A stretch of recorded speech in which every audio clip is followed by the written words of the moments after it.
Missing Michael Vaughan, Monkey Mondays, where we only cover the facts. In the heart of Payette County, Idaho, sits the serene city of Fruitland, a close-knit community nestled between the scenic Snake and Payette rivers. Positioned along U.S. Route 95 in the southwest corner of the state, Fruitland is part of the Treasure Valley, just 50 miles west of Boise and near the Oregon border, making it an integral part of the Ontario micropolitan area. Known for its lush orchards and tranquil atmosphere, the small city captures global attention not for its peaceful charm, but for the devastating disappearance of 5-year-old MichaelJosephVaughan in the summer of 2021. Michael, affectionately nicknamed Monkey, is a spirited and adventurous boy who finds joy in exploring the world around him, whether digging in the backyard, playing Minecraft, or marveling at the night sky. Michael's days are filled with wonder. A fan of superheroes like Spider-Man, The Mandalorian, and Batman, he loves playing with monster trucks, Hot Wheels, Legos, and embarking on family outings to parks, camping spots, water parks, and amusement centers.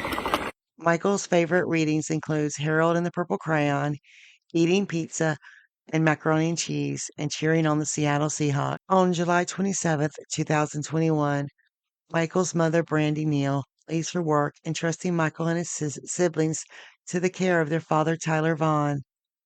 Michael spends much of the day absorbed in his Nintendo Switch, eagerly awaiting Brandy's return. For that evening around 7 p.m., Tyler's call shatters Brandy's sense of normalcy. Michael is gone. As night falls, the initial disbelief quickly turns into frantic and a desperate search. Friends, neighbors, and the entire Fruitland community come together, scouring the area. Law enforcement, volunteers, and residents join forces, combing fields, yards, and streets. Surveillance footage captures Michael's last known moments, showing him wandering through the neighborhood, knocking on doors, seemingly searching for a playmate before vanishing. The community of Fruitland, bonded by shared grief and hope, unites in the relentless pursuit of finding Michael. Despite exhaustive search efforts, including nearly 2,000 leads, Michael's whereabouts remain a mystery. For his family, Brandy, Tyler, and his siblings, the pain of his absence is a daily struggle that never fades. Michael's presence echoes throughout Fruitland, serving as a powerful treatment to the unwavering strength of a family and community waiting for answers. Authorities continue to seek information about Michael's disappearance, urging anyone with knowledge to come forward. Tips be reported to the National Center for Missing and Exploited Children at 1-800-THE-LOST or the Fruitland Police Department at 1-208-642-6006. Michael Vaughan's story stands as a poignant reminder of life's fragile nature and the enduring hope that guides us in the face of an unimaginable loss. It's been a daily operation. Fruitland Police not giving up in Michael Vaughan case. January 10th, 2025. KTVB News. How has this case weighed on you in the last several years? I can't really explain that in words, you know. The Fruitland Police Department wants Idahoans to know it hasn't stopped looking for Michael Vaughan. The then 5-year-old known as Monkey disappeared from his home in July of 2021. Abby Davis has been following this story, and Abby, the chief, says they're still sifting through tips and conducting searches. Jude, he says the case isn't cold even as the 4-year anniversary of Michael's disappearance approaches. This is one of the worst case scenarios for any small city. The disappearance of Michael Monkey Vaughan. He is energetic, very inquisitive, loves the moon and stars. Brandineal's second youngest. He wants answers to everything. He wants to know how everything works. Neil wears reminders of him as she tries to make sense of all that's happened since the phone call from Monkey's dad that forever changed their lives in July 2021. He was frantic and told me he couldn't find Michael. I'd just gotten home from work. It's a day Fruitland Police Chief J.D. Huff will never forget either. I received a phone call from my captain. He just explained that we had a missing child. Huff says it soon became clear this case was different. In those places where we would commonly see or find those children that were, lost for a little while, all of those areas had been checked, and Michael was not there. We started looking at it from the criminal aspect at that point. And it just kind of all melts together. Just searching, the questions, the worry. It felt like the whole world just stopped. And then kept going. Huff says they've never stopped digging. The last major breakthrough in the case was more than 2 years ago. Crews dug up suspects Stacy and Sarawondra's backyard that sits just a few blocks from Michael's home. Police say they had credible information from someone living in the Wondra's house the young boy's body was there. Cadaver detection dogs alerted to human remains, but none were found. You said that you guys believe he was buried in the Wondra's backyard and then potentially moved elsewhere. Is that still the case? That's still my belief. The Wondras are still suspects, so are Adrienlucienne and Brandonshirtliff, who lived with the couple at their Red Wing Street house. Were you involved in the disappearance of Michael Vaughan? No. In an interview with KTVB last year, Stacy said he didn't know anything about Michael's abduction or where the little boy is today. I have no reason to hide anything from anybody. I'm not that type of person. Stacy has been in and out of custody for a couple of years after pleading guilty to an unrelated gun crime, then violating conditions of his supervised release. Sarah is in prison until at least 2026 on charges of aggravated assault with a deadly weapon and destruction, alteration, or concealment of evidence unrelated to Michael's disappearance. Huff says he knows where Lucienne and Shirtliff are, but wouldn't elaborate further on any of the suspects since it's an active investigation. He says he's confident the right people will one day be held accountable. It's been said in the past that, no body, no crime. I would just tell you that I don't believe that holds water.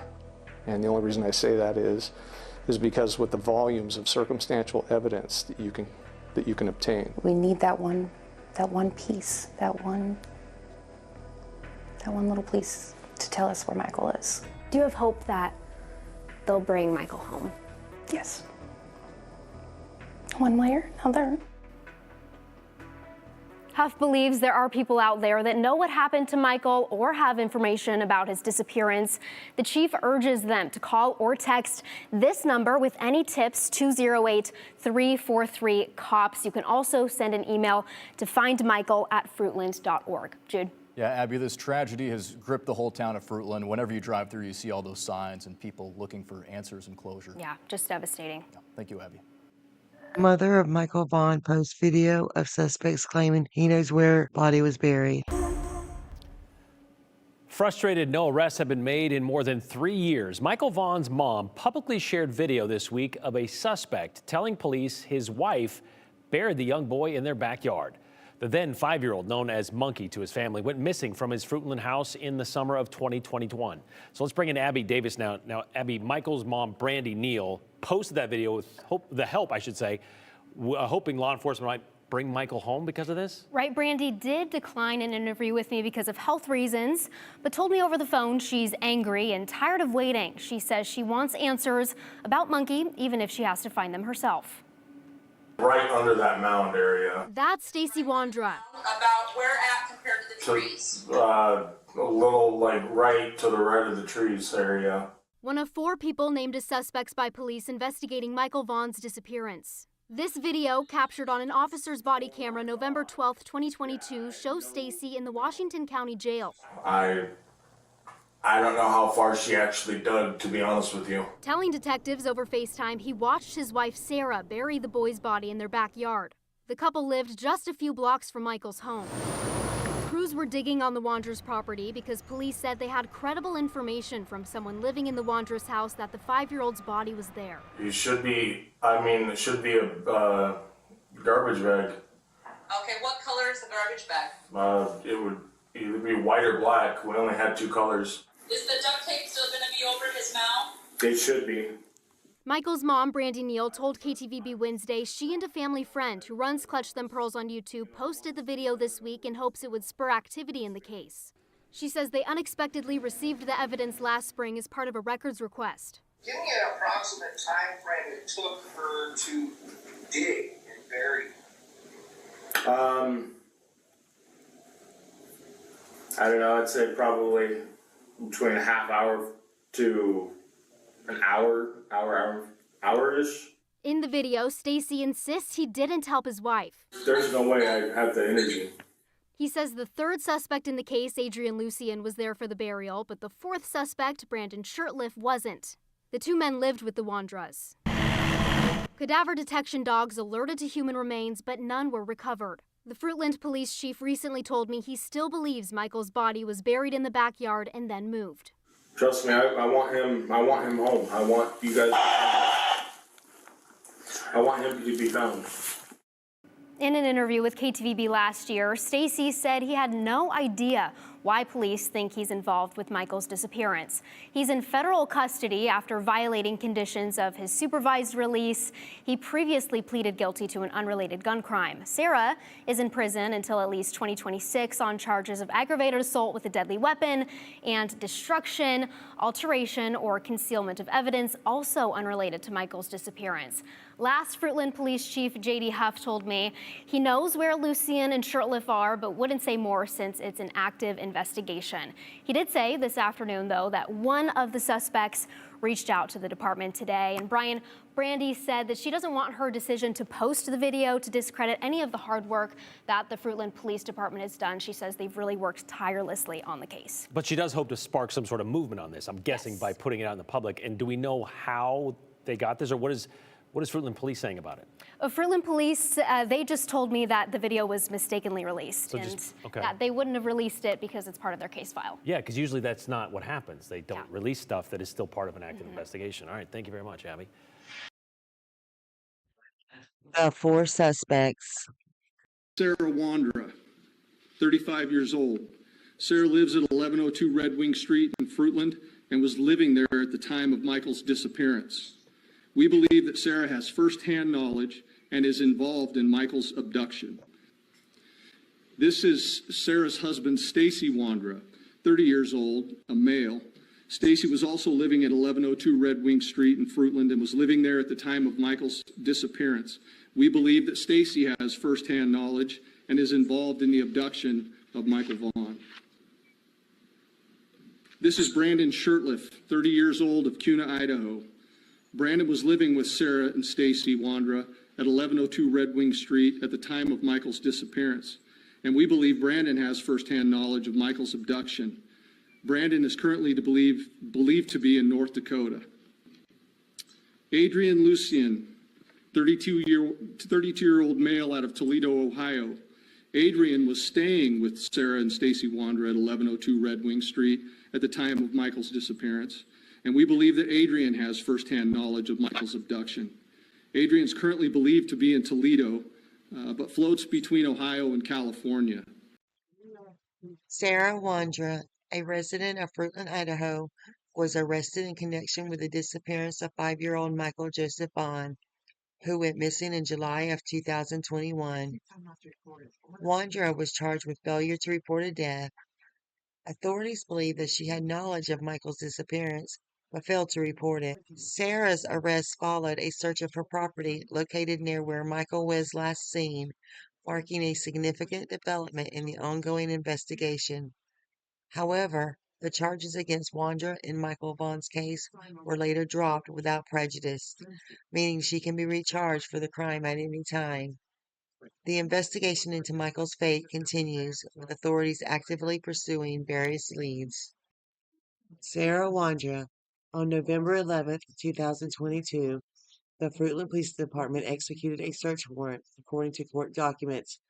Police executed a search warrant at the Wondra residence around 9:30 p.m. on Friday. Upon entering the home, they found Sarawondra in the living room, where she was detained and read the search warrant as officers reviewed the document, which mentioned murder. Wondra reportedly reacted by repeatedly asking, "Did you just say murder?" She then told police, "I have never murdered anyone." According to the affidavit from the Fruitland Police Department, Wondra maintained her innocence, insisting, "I definitely did not kill that boy." She also claimed that the highmost God already told me who did it, reportedly adding, "Oh wow, wow." The Most High God just told me that Stacy was the one who killed that boy and buried him in the yard of the neighbor's house. Please ask her to point out where Michael Vaughan's body might be buried. I want you to describe his spot near the entry of the residence and indicated that Stacy had buried the boy in the backyard by the shed. By the time of her arrest, police had already begun digging portions of the Wandra's yard. Based on information they received from Staceywondra, though he had not yet been arrested or charged by Monday afternoon, the details of when or why law enforcement had spoken to Stacy were not clarified. Sarawondra allegedly told police that God had revealed to her that Stacy was the one responsible for Michael's death, and that she knew the body was buried in the neighbor's yard, because that's what Stacy just told me. She quickly corrected herself, claiming instead that it was God who had informed her, despite these statements were reiterated that she had no involvement in Michael Vaughan's disappearance. She maintained that while her husband had buried Michael in their backyard, she did not believe that he was the one who harmed the boy. She instead claimed that a man named Adrian was responsible for the boy's death, and that Adrian was too scared to come forward. Staceywondra, the husband of Sarawondra, also became a person of interest in the investigation into the disappearance of MichaelJosephVaughan. Like his wife, Stacy lived in the home that authorities searched in connection with the Michaels case. Staceywondra has a criminal history, including charges related to firearms and other offenses. While he has not been charged directly in connection with Michael Vaughan's disappearance, his involvement has been scrutinized due to his relationship with Sarah and their proximity to where Michael was last seen. Stacy has conducted several interviews on YouTube and one with ktvb, attempting to prove his innocence in Michael's disappearance. However, his changing stories and the addition of new details have raised questions about his credibility and cast doubt on his claims of innocence. They questioned me in November of 2022, interrogated the fuck out of me. How long did they interrogate you for? I think they did it multiple days. It was like 3 days, but it was probably 2, 3, 4 hours at a time. Wow. I think the longest one went like 5 hours. So was this over a period of 1 day or multiple days? Multiple days. Multiple days. Was this before or after the excavation? Or I would assume before, because that you're the one that tipped them off to get it all started, right? Brandonshirtliff is one of the individuals connected to the investigation into the disappearance of MichaelJosephVaughan. Named a person of interest by the Fruitland Police Department, Shirtliff was reportedly staying at or visiting the home of Sarah and Staceywondra around the time Michael went missing. Authorities may have questioned Shirtliff about the case, though he has not been charged with any crime related to Michael's disappearance. At one point, it was reported that Shirtliff had left Idaho and was believed to be living out of state. Days before being named a person of interest, Shirtliff gave a YouTube interview with JLR Investigates, where he shared his version of the events on the day Michael disappeared. However, discrepancies between Brandon's account and Stacy's version of the day have cast doubt on the credibility of both suspects. There are indications that Brandon may have returned to Idaho. Tina Morale, Brandonshirtliff's mother, described how she welcomed law enforcement into her home when they came to investigate. They gave them food and water, prayed with them, and allowed them to run their dogs and people through my house and yard, she said. She added that during the search, police discovered a leaking toilet in her home, a finding she was thankful for. She also recounted an incident where a cadaver dog allegedly smelled the poop outside, near a vent and crawl space near her leaking toilet. Morale seemed to suggest this was a potential lead in the investigation. However, Mark Sullivan, the public relations director for Idaho Mountain Search and Rescue, a team heavily involved in the search for Michael, disputed this claim. Sullivan, who consulted with canine experts on his team, clarified that cadaver dogs are not trained to alert on human feces. He further explained that each dog has a specific response to the scents it is trained to detect, and that untrained individuals might not recognize when a dog has alerted its handler. I've never heard of a canine dog being trained to find feces, Sullivan said in a text message. Morale responded to the search efforts, writing that law enforcement returned with 17 vehicles, dogs, and shovels to dig in the area where the dog had allegedly indicated. They found nothing but my leaking toilet, she said. We have cooperated fully since this all began. Our attorney will probably be calling a press conference for all this slander. When asked why Shirtless hasn't returned to Idaho, Morale stated that his attorney is handling the matter. She defended her son's character, saying, I know my son's heart. He loves kids, animals, the elderly. He has such a tender heart. He always giving to all he has. He would give his last morsel of food or his only shirt. He just always seems to choose the wrong type of people to be friends with.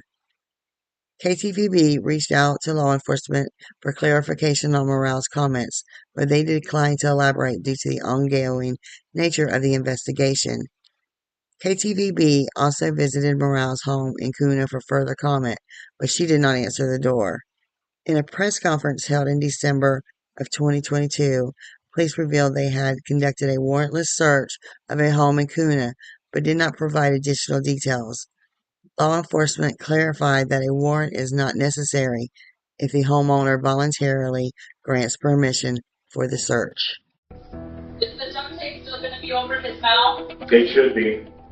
Okay. I didn't want to take them off. Okay. So you should have everything intact as it was. A TikTok conversation between Brandonshirtliff and an anonymous person on January 14th, starting at 7:38 a.m. Brandon, who the fuck are you, and why you keep blasting me on the TikTok, mother ducker? Brandon, if I knew who you were, I might want to skip the tape and knock your fucking teeth in, pal. 100%. Anonymous person. Is that what you did to Michael? Hacking me won't work, by the way. I ain't as dumb as you. Why did you take Michael to your mom's house if you didn't want to be involved? Make that make sense. Anonymous person. I'd be happy to meet you in person at the location you and Sarah put Michael. Brandon, I'd be willing to snipe your head off your fucking body if you think I would ever do something like that, bitch. Who the fuck are you, bitch? And who you think you fucking with, bitch? Anonymous person. I'm a pretty good shot, too. Brandon, cool. We will talk first. Then we will bare knuckle box. Anonymous person. Cool. Where's Michael? Brandon. And if that don't work, maybe a duel with swords. Brandon, what you want to do? Anonymous person. You put him in Lake Lowell? Brandon. I don't know. You tell me, Mother Tucker. Anonymous person. Or under some concrete? It's fucker. Just for your information. Brandon, you want me to skip and just hit you with the 100-round clip? Anonymous person. Do it. Brandon put him in the get room, bound up, but then the next day they moved him back here. Bound up in Tina Morale's guest bedroom? Question. Why continue to protect Brandon, such a mama's boy? We will uphold Brandy's pinky promise to her son. We will not give up until we find where Michael is. Michael Monkey Vaughan, taken, July 27th, 2021, Fruitland, Idaho. After a leaked video surfaced on YouTube showing Staceywondra providing crucial information to law enforcement about the whereabouts of missing Michael Vaughan, a significant development occurred in the case. The video, which captured Wondra speaking with police, revealed that he directed officers to a specific area in the backyard of a property located just blocks away from the Vaughan family home in Fruitland, Idaho. In the footage, Wondra indicated that this area is the key location in the search for the young boy. Following the release of this video, a suspect came forward to the Fruitland Police Department. The individual's decisions to come forward add a fresh layer of intrigue to the investigation, potentially bringing law enforcement closer to uncovering the truth about Michael Vaughan's disappearance. Authorities are now actively pursuing leads and evaluating this new development in their ongoing effort to locate the missing child. Adrian Lucien is another individual identified as a person of interest in the investigation into the disappearance of Michael Joseph Vaughan. Like Brandonshirtliff, Lucien was reportedly connected to the Wondra residence in Fruitland, Idaho, around the time Michael vanished. Authorities have spoken with Lucien, and no additional information has been disclosed. It is believed that Lucien is residing in a state other than Idaho. Along with Shirtliff, Lucien is thought to have knowledge relevant to the case. However, like the other persons of interest, Lucien has not been charged with any crime related to Michael's disappearance and has not spoke publicly about the case. Adrientemple Lucien, is this you on the day of Michael Vaughan's disappearance, July 27th, 2021, in Nampa, Idaho, 35 minutes from Fruitland, Idaho. You flew up from California, correct? Why, you lived with the Wondras for months, correct? Both during and after Michael's abduction. Finally, nice to get a visual on your appearance the day that Michael Vaughan disappeared. Oh, but Brandon, you may want to revisit your explanation of that day. Though, because surveillance seems to have witnessed you and your girlfriend Sarahwondra picking up Adrian from Applebee's, as pictured shortly after 4:47 p.m. Leaves plenty of time to drive back to Fruitland before Michael Vaughan's abduction. If anyone's seen this Adrian Lucien with his friends Sarahwondra, Staceywondra, and Brandonshirtliff, and probably more, and have any information, please contact the Fruitland Police Department. Tips can remain anonymous. Pictured as well, possible vehicle they were driving on July 27th, 2021.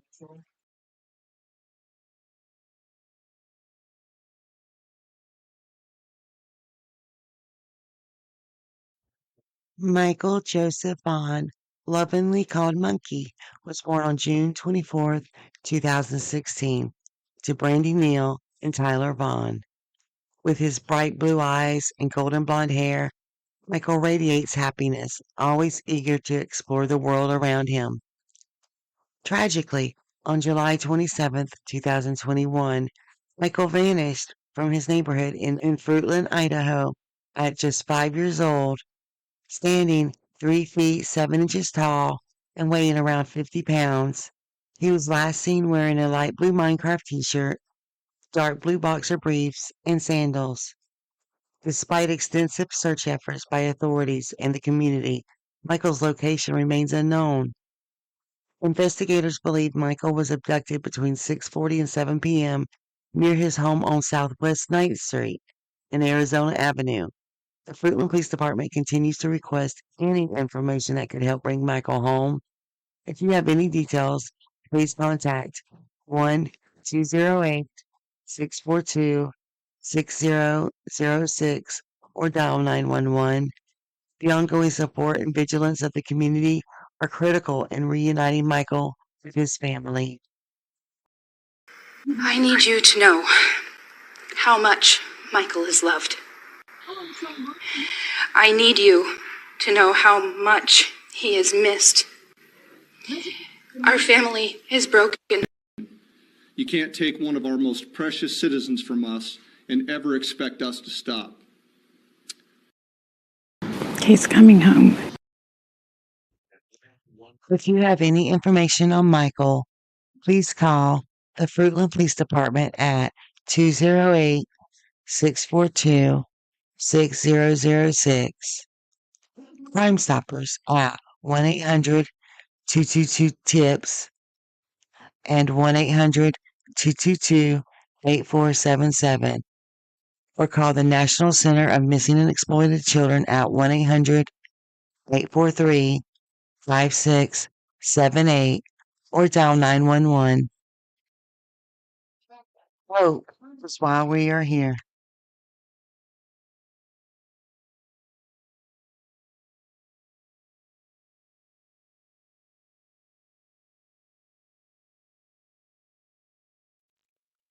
Trenton J. Duckett, missing since August 27th, 2006, from Leesburg, Florida. Sex male, age at disappearance 2 years old, age now 20 years old. Race, biracial, Asian and white. Hair color brown, eye color brown. Height at disappearance, approximately 3 feet tall. Weight, a disappearance, approximately 35 pounds. Distinguishing marks, small mark over his left eye, last seen wearing denim shorts and a green and blue striped shirt. Circumstances of disappearance. Trenton Duckett was last seen approximately 7 p.m. on August 27, 2006, at his mother's apartment in Leesburg, Florida. His mother, Melinda Duckett, reported that he had been taken from his bedroom, claiming that someone cut a slit in the window screen. The case took a tragic turn when Melinda Duckett died by suicide on September 8, 2006, shortly after being interviewed on national television. Her death left many unanswered questions, and investigators continue to search for any leads regarding Trenton's whereabouts. Despite extensive search and nationwide awareness, Trenton remains missing. His case is still open, and authorities urge anyone with information to come forward. Contact information. If you have any information about Trenton Duckett's whereabouts, please contact the Leesburg Police Department at 352-787-2121. Call National Center of Missing and Exploited Children at 1-800-THE-LOST, 1-800-843-5678.